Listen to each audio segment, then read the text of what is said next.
Marth, right? The classic, and seeing Cody cook it up against one of the Midwest best never gets old. We do have 2 more sets, but also game 1. Yeah, and just to kind of give a roadmap for the rest of this block, we're going to be seeing every qualifying match for top 8 today. So everything here, we're seeing the stakes are fairly high. Essentially, every time we see a player win a match, they're going to be playing tomorrow, if my math is correct. Yeah, at least here in winner's side, depending on time, you know, we might get something extra, and losers, we will see. But for the moment, it's just these two starting things off on FD and keeping the pace of play a little bit measured. We're definitely seeing like that game 1 space, right, slowly pace the game down a little bit, try and scout each other out, try and get that download for what these players expect to be anyways, a long set. Right. I don't know about you, but I've been hearing rumors all day, I guess, about KJH dropping from bracket. I don't know if you've heard that. I've heard it probably about 3 times, so I'm a little bit, well, I'm pleasantly surprised to see KJH still performing. Do you know anything about that? I was gonna say, I actually haven't heard that. Okay. I've been, though I have been, you know, all over the place, right? Like I've working blocks for another game as well, and here, so trying to keep up with all of these storylines. There's been just so many right now, though. KJH trying to lock down this edge guard. I love the Shine idea, but just not able to convert. No. Great defensive play, getting back on stage. I imagine that Zamu here is favored a little bit. We haven't seen a ton of KJH in 2024. We didn't really see a ton of KJH in 2023 either, it felt like. Like, we saw KJH like, at a few events, especially here in the Midwest, but I feel like we just didn't see them as much on the national stage as we have at some points in the past. Right. I mean, you know, priorities change. Melee's not going anywhere. And I am certainly taking KJ seriously as he's up a good full stock on Zamu right now. Yeah, has done a great job controlling the pace of the game, slowing it down, really willing to mix in laser at different spacing to just say, okay, just because you're playing in this close mid-range doesn't mean I'm going to back off my control option. Zamu, though, able to find the stock and keep themselves in this, right? It's an even stock game. Percent doesn't really matter all that much in the spacing matchup. Not quite. KJH looks pretty frustrated after missing that somewhat straightforward edge guard. Cleans it up without too much to worry about, but I am curious to see how well KJH could edge guard Zamu for the rest of the set. And this is the first real time we've seen Zamu try to start a string with Will, one of, you know, Fox's best tools here against other fast ballers on FD, and now getting quite the advantage. Stay off the tech chase, gonna convert it into the stock. And just like that, brings one opening all the way around, and better late than never, you're right back into even with this one. Right, KJH doing quite a bit of stage control here with lasers. Gets an opening, doesn't get anything off of it. Tries to pick it up again. Ooh, nice extension on that fair. Still going. Trying to bring it all the way back around. Zamu trying to find a way away, but hasn't gone out of the woods just yet, Cadence. And it feels like Zamu's just getting caught a little bit in some of these dashes. It just feels like the momentum isn't quite there on some of these drills the way we're used to seeing from her with some of these swings. Right. Let's see if KJH... Okay, KJH does find a way to close the button on that one. There was not many openings per kill. No, it really was like one advantage they pulled all the way through. And I think part of that's FD, but part of that's also just these players have kind of been playing advantage state and been playing a very, at least game 1, a pretty slow, right, fish each other out neutral. So yeah, I also want to point out that because Pokemon Stadium, well, I guess Pokemon Stadium's unfrozen, which means FD is a starter. So it's not that weird to see us go back games for FD. I don't know, usually after I lose on FD, that's not a stage I usually try to run it back on, but... Great scout out there from Zamu, who catching that landing with the down smash to find the stock. And as we talked about last game, right, these very efficient 1-2 interaction stops. Doing it again there from KJH means both players already down a game and trying to find this next opening. It's gonna be Zamu getting the chance. How far can she take it? No jump? Oh, that's it. Woo!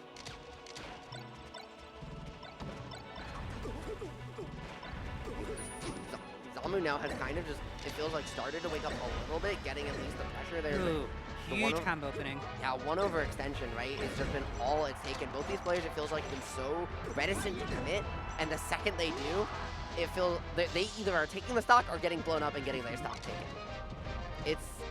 It really is just What an insane counter time. I just want to call that out for a second. Yeah, no, that was gorgeous. And this is, I think in general, there's been some very scrappy melee that we're seeing right now, right? I think we're used to seeing a lot of scrappiness in this matchup, but maybe not quite like this, right? Like, this almost feels off-kilter from what we're used to seeing in Fox Falco. Yeah, it might just be, you know, getting warm again. Clearly they know what they want to do, and they're almost getting there. They're just not quite converting at the very end of it. Edge guards have not been super efficient yet, but I have faith that these players are going to start cleaning up these stocks a little bit quicker. Because, like, Falco should not be living to that percent. No, but even when, you know, even if you do, it was still, as you mentioned, like, nice little cleanup from Zamu. Their air, and again, starting to check for later. Like, we are seeing in this slower pace of play, I think a little bit more overtly how some of this conditioning gets set up for the longer term. It's something that's often harder to see in Melee because of how fast the pace of play is overall, but it's cool to see here. Absolutely. Oh, catches a jump. Okay, this is Zamu's opportunity to bring the stock count right back to even, trying to find what he's going to get, but instead the bicycle kick going to send you the wrong way. Back air still going to clean it up, though, and KJH going to go down in the game. Zamu keeping the set count nice and close at 1-1, and hey, I'm always happy with even sets. I'm always happy with game 5s because it means we just get to watch more Melee. Right. I do find it interesting that Zamu clearly knew she could win the FD run back, just needed a little more time to, you know, either warm up or get comfortable. So I have seen this play out a few times where the player will go back, and usually that just means the counter-picking player is warming up quite a bit. And now we're seeing Zamu just kind of outrun or overrun KJH here. Beautiful spacing. Yeah, Zamu's APM has picked way up. Both players has, frankly, right, since those first 2 games. And I think it's given some credence kind of to your theory they were warming back up a little bit. But at least right now, I mean, Zamu, regardless, has been just pushing significantly more buttons on APM, way higher, and it's going to convert into the first stock. Did have a little bit of the scare with the overextension pushing her into the corner, but was able to reset it and close it out. Ooh, joke grab, but the opposite way.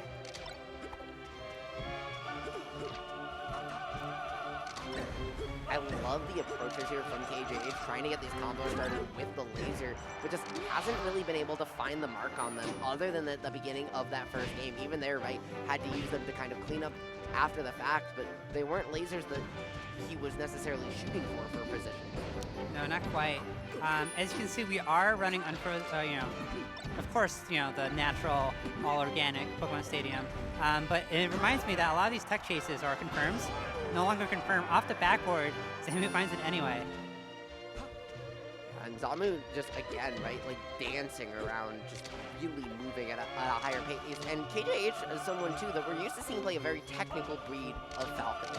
And it's not necessarily something we've seen come out to its fullest here in this set. And it's not really something, like, we haven't really seen KJH able to get a lot of these long Falco strings stolen. Right, we might have one here. Not going to quite confirm it. No, barely able to catch on and at least force the reset situation here in the corner. Zamu going to find the pickup. That was a gorgeous up tilt to find that opening. Yeah, okay. Good coverage on that platform. Oh, Falco has to work so hard to cover those recoveries. I mean, he's putting in, he's trying, right? He's trying so hard, but he's just not able to lock it in. Alright, still has to put some more work, gets it finally, but still like quite a bit of deficit, honestly. Like, Falco's kind of fragile at the end of the day against a character like Fox. And Zamu's doing a great job playing very disciplined here with Falco in the corner and just holding the edge of the PS2 platform, right? Setting up that wall, especially with back air. It's so hard for a character like Falco from those recovery angles to find a way back after that. Yeah, the further away Falco is from the stage, becomes much more limited on what he can actually do to get back. And often people, I feel like, try to get see spaces off stage and get a little over antsy, but like often it's just the ledge trap, right? Because people will shoot past ledge. That does just quite enough. KJH tried to find the pickup through platform, now getting caught in the scramble. However, being stuck in the pit down here is not where you want to be. Ooh, wow, reads to roll into the tree. That was just gorgeous. Hold on. So the first time this happened, players were pretty timid about even responding onto this transformation. Now they're just going at it. I feel like you got to, right? Like, at some point, you know, it doesn't matter. You won't be familiar with transformations if you just never play. I feel like these two players have played many years on transformations. Oh, no, they have. They absolutely have. But, like, when you're not practicing on them as regularly, right, you still often sometimes don't want to take that risk, right? You're sometimes a little bit more hesitant because you're just not as practiced there. And so it's cool to see them, right, kind of full aplomb dive embrace it, yeah, because there is a little bit more variability, right? Like sometimes if you are confident that you are a better player, maybe you don't want to even mess with transformation. But both these players feel like it's worth it to fight on it, which is really exciting. Yeah, and both these players too, it's definitely interesting to see like how tight and how scrappy we keep talking about, but both these players are so momentum based, just like as players, as people, when we see them go on their bracket runs, right? That to see them both play this kind of scrappy, slower, down-to-earth style of melee against each other is just, I think it's really interesting to see out of them because it's so different from what we normally see from these two players. I agree. And I can't remember the last time or if I've personally seen these two play live. And so it's interesting to see how they match up. Okay, so KJH wants to run it back. Willing to put, I guess, the entire set on the line for this. And Zamu right off the gate is kind of shredding KJH here. Yeah, KJH just hasn't been able to like really land these shines the way that he wants to get the pillar started, and it's just led to Zamu able to get so many more advantageous openings, trying to pick up that one in the corner, but just slightly misjudging the roll spacing, allowing KJH to get back, who's trying to slow this game down, but just not able to put a stop to Zamu.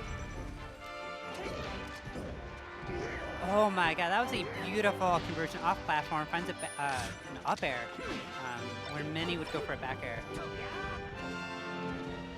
I like the patience there, right? Just run up, eat the CC, try and catch them after the fact. Not able to capitalize though, and this is KJH's big opening to bring it right back. Creative angle from Zamu though, to find a way back one more time here, Cadence.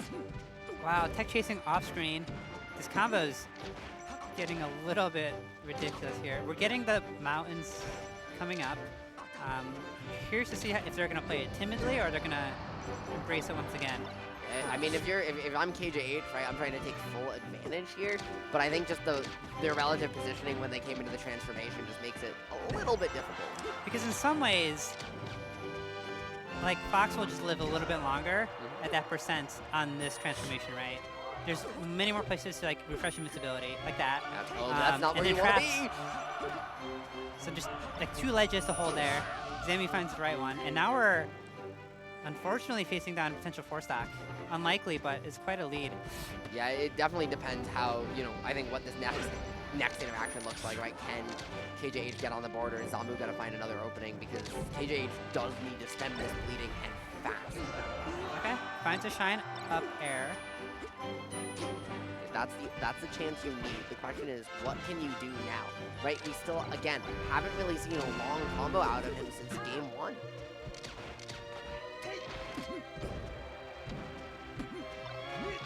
Ooh, beautiful shine grab in the corner. KJ without many options here.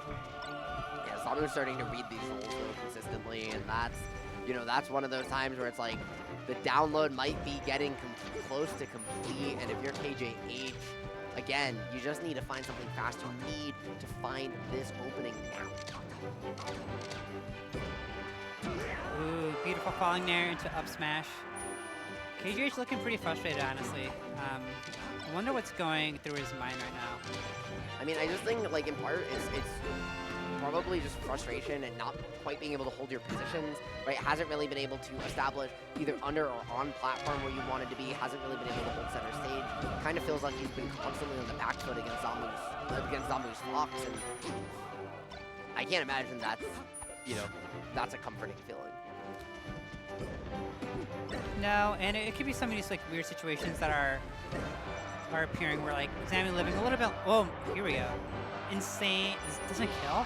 You know what? Zamu gives it away anyway. That should count. I think it does. It's like it's so close that it's like, okay, in that position, right, Falco gets you. Plus, if you're Zamu, that might actually just be optimal to die rather than just try and recover there, just because you get to come back with stage control and iframes and your opponent's in the corner at kill percent. I mean, I agree. Like, you're coming back to stage with 3 seconds of full